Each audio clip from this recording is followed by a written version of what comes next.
დამოკიდებულებასთან ერთად ავტომატურად ყალიბდება თანადამოკიდებულება და ეს გულისხმობს, რომ ოჯახის წევრები ხდებიან ამ ადამიანის ქცევაზე დამოკიდებული და პირდაპირ უყურებენ, როგორ იქცევა.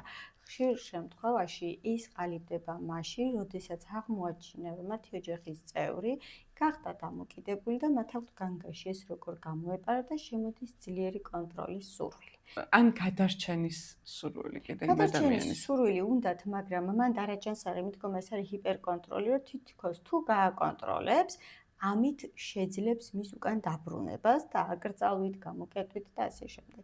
ხშირ შემთხვევაში ვურჩევ ხოლმე, რომ მითითება, განსაკუთრებით მწვავე არის ხოლმე მკურნალობის შემდგომ უკან დაბრუნებული ადამიანების, პაციენტების მდგომარეობა, იმიტომ რომ მათ როგორღაც გადაალახეს, არ არის მარტივი დამიჯერეთ დათმობა იმის, რასთან ერთადაც ამდენი ხანი ცხოვრობდნენ, მართლა არ არის ეს მხოლოდ ნებისყოფის საკითხი, იცვლება პრაქტიკულად მათი ცხოვრება, იმიტომ რომ მათთვის რეალობა არის მოხმარების მდგომარეობა და აბსოლუტურად უცხო მდგომარეობა არის სიფხიზლე, იწყებენ შეგუებას, შეჩევას და ამ დროს ოჯახის წევრები მუდმივად იწყებენ საუბარს, აი იქ რომ იმასთან მოიხმარა, ამასთან ეს რო გააკეთა და უკან აბრუნებენ წარსულში.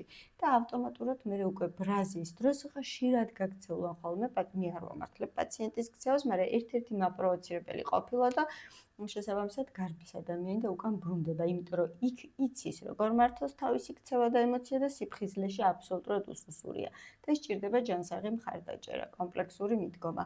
ამიტომ არის ძალიან მნიშვნელოვანი ჩართულობა კომპლექსურად ნარკოლოგის, ფსიქიატრის, ფსიქოთერაპევტის და ხანგრძლივი მკურნალობა. ეს არ არის ერთკვირიანი და ორკვირიანი მკურნალობის პროცესი.